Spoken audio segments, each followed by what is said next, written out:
Boleh dipanggil. Siap-siap ya, share screen. Berarti ini kan? Iya, share.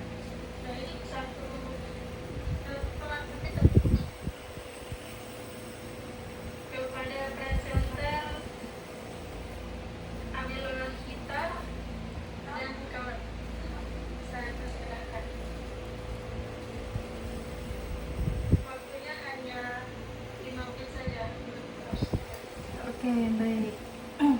Sebentar, akan disiapkan dulu presentasinya. Apakah sudah terlihat?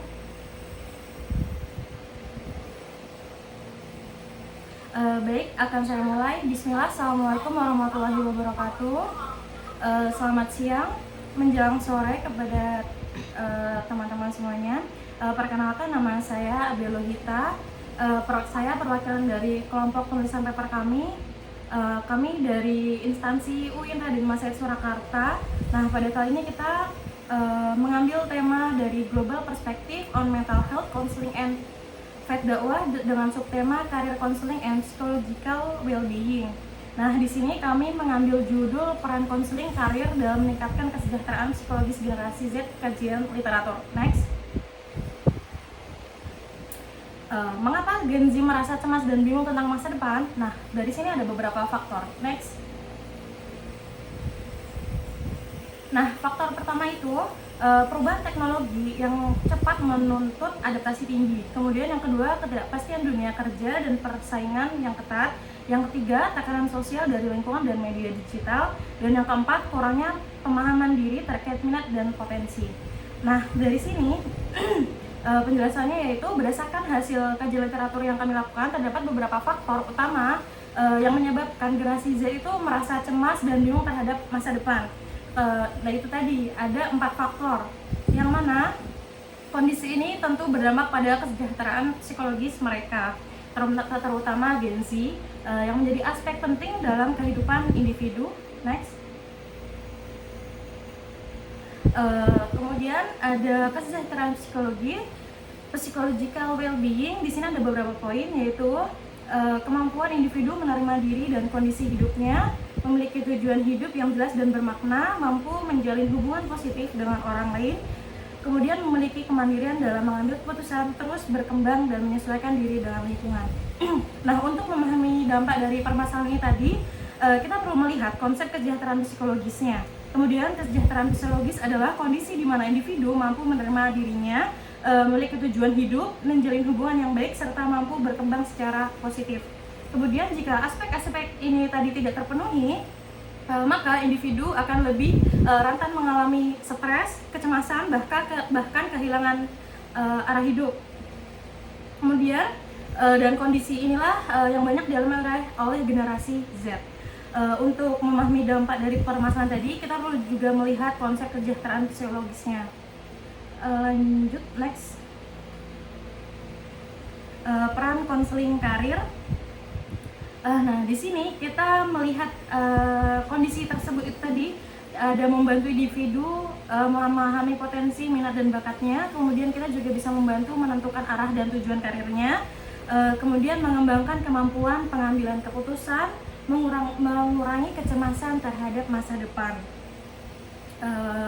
Melihat kondisi tersebut diperlukan suatu intervensi yang dapat membantu generasi Z, Gen Z dalam menghadapi kebingungan karir. Nah, salah satu itu tadi adalah melalui konseling karir. Konseling karir itu tidak hanya membantu dalam memilih pekerjaan, tetapi juga membantu individu-individu memahami dirinya, meningkatkan kepercayaan diri, serta mengurangi kecemasan itu tadi. Kemudian lalu bagaimana peran konseling karir berdasarkan hasil penelitiannya? Next. Nah, dari tujuan penelitian ini, kita mengkaji peran konseling karir dalam meningkatkan kesejahteraan psikologis generasi Z, menganalisis hubungan antara konseling karir dan kondisi psikologis, memberikan gambaran pentingnya layanan konseling karir. Nah, dari sini, jadi tujuan dari penelitian ini adalah untuk melihat sejauh mana sih konseling karir itu bisa membantu meningkatkan kesejahteraan psikologis Gen Z.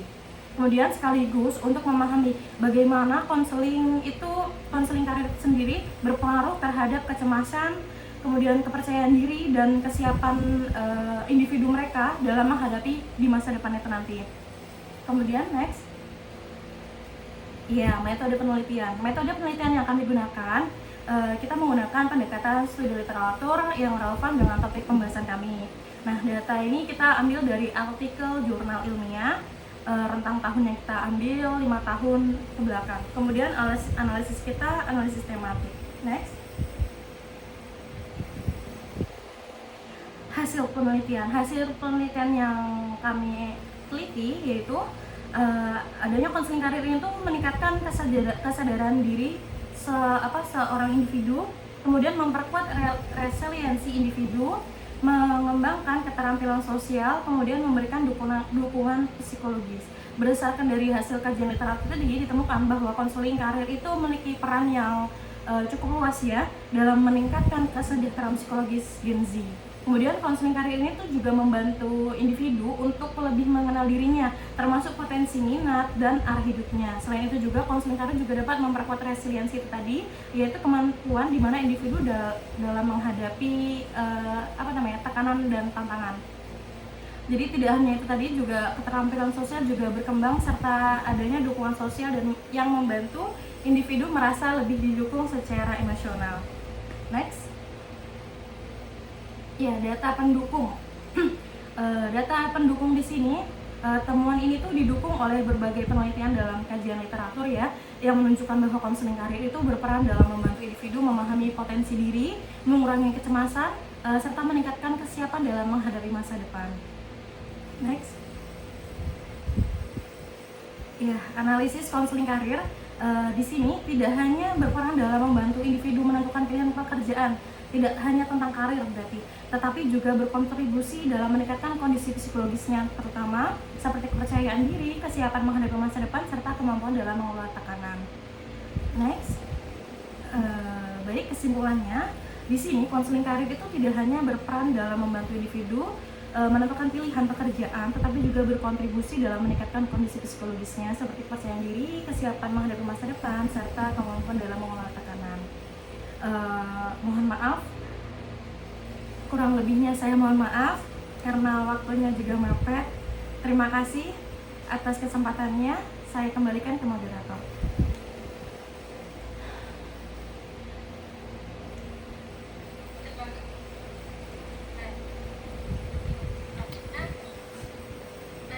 Masih on kan?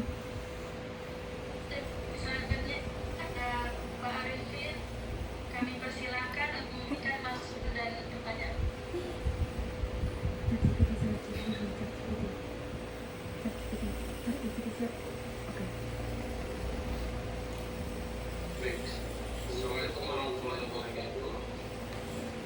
Waalaikumsalam warahmatullahi wabarakatuh.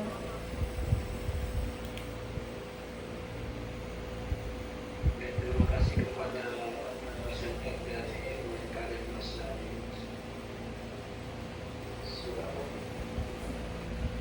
Iya Bapak, betul, Surakarta. Ini kolaborasi dengan mahasiswa ini. Bagaimana Bapak? Ini kolaborasi dengan mahasiswa. Oh, tidak Bapak.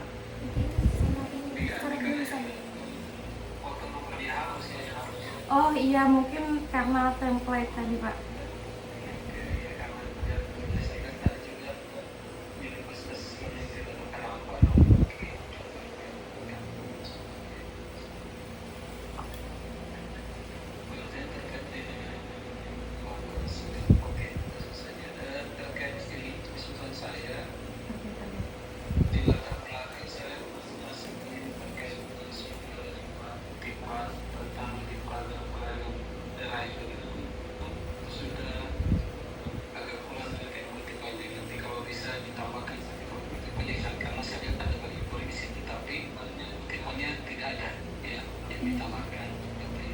Oh baik Bapak.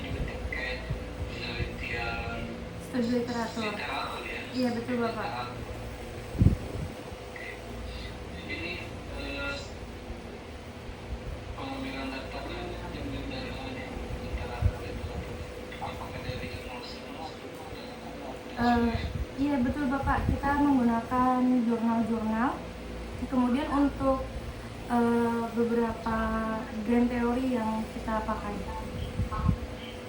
dari punya siapa tadi yang seri-seri itu?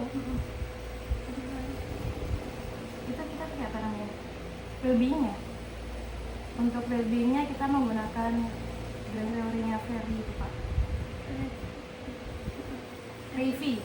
Ada 3 database ya yang saya lihat ini ngomong sekolah, erik, dan sains daerah. Iya, iya betul Bapak. Dari hasil pencarian ini ada berapa artikel yang didapatkan? Kami ada 17 referensi Bapak yang kita masukkan di situ. 14. Oh ya 14 Bapak. Ada 14 referensi yang kami pakai. Iya.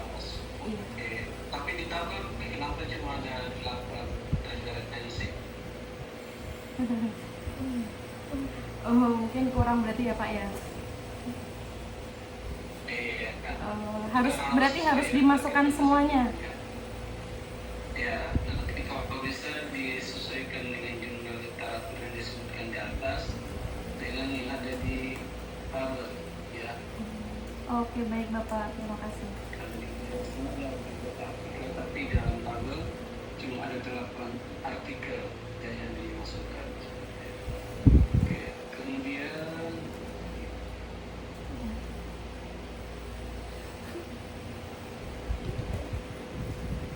di terkait sumber referensinya nanti kalau bisa ditambah lagi ya, karena saya masih sedikit untuk sebuah kajian literatur termasuk sebagai sumber referensi yang digunakan.